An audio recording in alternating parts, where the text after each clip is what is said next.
Abbott. What time is it? It's time for the Abbott and Costello Show. We're on the air for ABC here in Hollywood. Well, what are we waiting for? Let's go with the Abbott and Costello Show.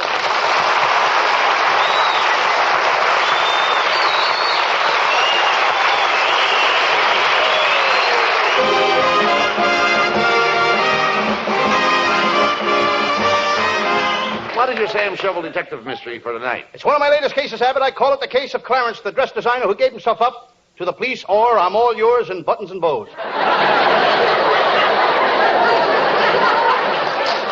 And now to the further adventures of Sam Shovel, private detective.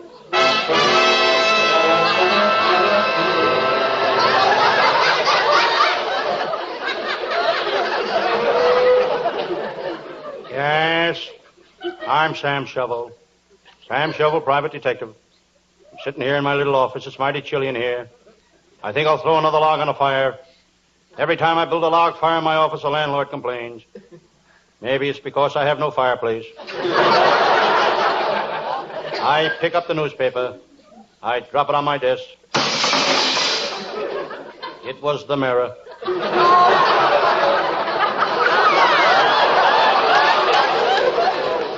I read the one ads. Woman who washes Mondays and Tuesdays wants place to hang out on Wednesdays. Here's another one. Wanted man to teach nuclear division of atomic astrophysical cyclotronic fissures. No experience necessary. I glance out of my window to see what's playing in the movie across the street. Chicago. Cleveland. Boston. Must be that new picture, The Cry of the City. Next door to the movie is a Hollywood nightclub. Those Hollywood nightclubs cut the liquor so much the bartenders have to have a barber's license.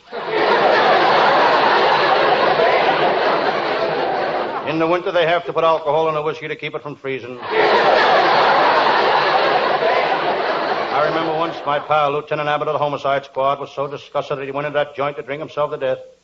He didn't get drunk, but there was so much water in the whiskey he nearly drowned. Suddenly the phone rings. Sam Shovel speaking. Sam Shovel, you're on the spot. Get wise to yourself. You've got to play ball with us. Who are you? UCLA football team. We'll play anybody. One line went south.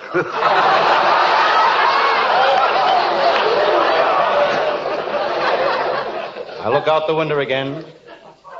Crowds, nothing but crowds. Everybody doing the last-minute Christmas shopping. The crowds give me an idea. I'm going to write to my congressman and have him change Christmas to April. The stores aren't so crowded then.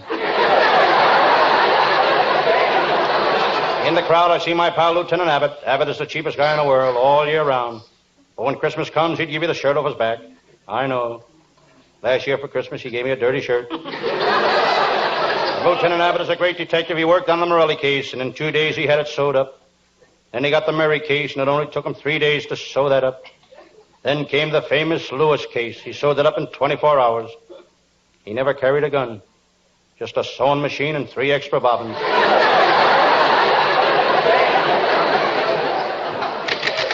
Hello, Sam Shovel.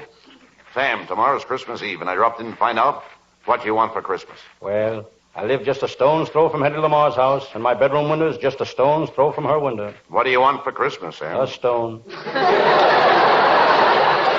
Lieutenant, why don't you send me some mistletoe so I can kiss the girls under it? That's not mistletoe. That's mistletoe. Missile, not muscle. When I want to kiss a girl, I gotta use muscle.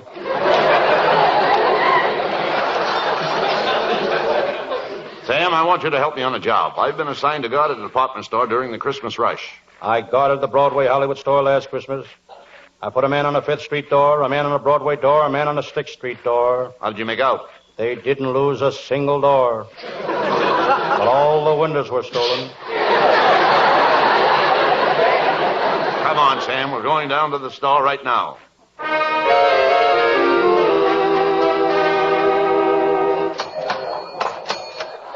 Sam, this is a big store. They sell anything from sailboats to a pound of pecans. I see. They got everything from sloop to nuts. Come, gentlemen, you'll have to go to work right away. The shoplifters are stealing everything in aisle 9. Where is aisle 9? Well, this is aisle 7, that's aisle 8, and that... How do you like that? They stole aisle 9. I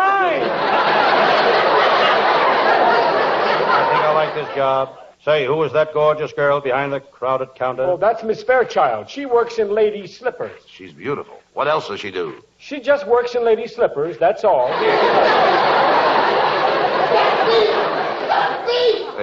wait a minute. Look, that kid. He just stole a pair of roller skates. I'll get him. You let go of me! Let me go, you copper! Let me go! I'll teach you to steal. I'm going to lock you up. Lieutenant, I'll take charge of this case. You keep your eye on the store. Come with me, son. Please don't take me to jail. Please don't take me to jail. I didn't have the heart to take that kid to jail. He didn't look like a bad kid. He was poorly dressed. His face was dirty, but I could still see some of his freckles. His name was Johnny. I took him to my little office and sat him down in a chair. I could see he was scared, plenty scared. Gee, Mr. Shovel, I don't want to go to jail. And I don't want you to go to jail, son. That's why I brought you here. Those were plenty expensive roller skates you took off the counter in that store, Johnny. Oh, gee, they were only $1.98. I'm not talking about the cost in money, Johnny. It's the cost in shame and disgrace. Not only to you, but to your mom and your dad. Gee, I never thought about that. Mom and Dad. That's the trouble with doing a wrong thing, Johnny. Most time it hurts others more than the guy that does it. Gee, you're a funny guy. You're supposed to be a detective, a cop. And me and the kids in my neighborhood, we ain't got no use for coppers. But gee, I kind of like you. You don't talk like no cop. You're more like a friend. Johnny, cops aren't bad guys. Every cop on the force wants to be the friends with every kid on his beat. When a kid is in trouble, if he'd run to a cop instead of away from him, he'd find out that cops are pretty regular fellows. You see, Johnny, you're a kid and I'm a cop. But lucky for us, we're both living in a wonderful country. A country that's interested in the welfare of its children. Our police know that no kid wants to be bad. It's just bad environment. Neglect on the part of parents. Lack of love and understanding. That makes a kid go wrong. Yeah? And are you sure that all cops is my friends? All cops, Johnny. Aha, there you are. Even him? Even him. I don't know what this is all about, Sam. But I gotta get this kid to the lockup. This is Christmas Eve, and I gotta... You gotta get a little of the Christmas spirit, Lieutenant. I think Johnny's very sorry for what he did. He'll never do it again. Well, he tried to get away from me. He ran from the law. That's a sign of guilt. Honest, I won't never do it again. I promise I won't. Besides, Lieutenant, I think I've made Johnny understand that cops are his friends. Yeah? Johnny, if you know that cops are a kid's best friends, you've really learned something. Yeah, well, there's only one thing that puzzles me. What is it, Johnny? Well, Lieutenant Abbott's a cop, ain't he? Yes? Well, how could a guy with a face like that be any kind of a cop? Oh, Johnny. Johnny, it's Christmas Eve. Listen.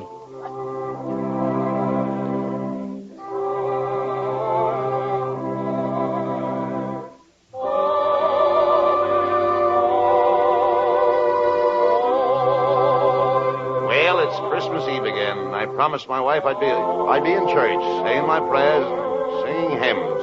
And here I am in this broken down... You don't have to be in church for that, Lieutenant. How about it, Johnny? Know the words to that song? Yeah, I think so. Johnny, let's try it, huh? What do you say?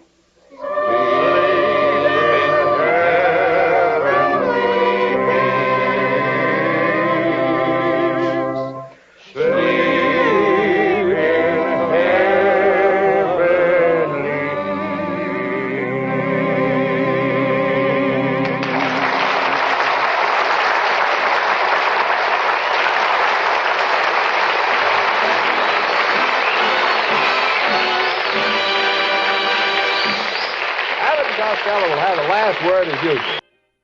Well, Costello, before signing off, let's wish all our listeners a very Merry Christmas. Merry Christmas, everybody. And I'd also like to say Merry Christmas to our fine crew that helped us put the show together. Our writing staff, which is headed by Eddie Foreman, with Paul Conlon, Pat Costello, Martin Ragaway, and Leonard Stern. Now, don't forget the swell boys of the band and our leader, Matty Melnick, and our vocalist, Hal Winters. And a Merry Christmas to our producer, Charles Vander. Good night, folks. Good night, everybody, and Merry Christmas to everybody in Patterson, New Jersey, and all over the world.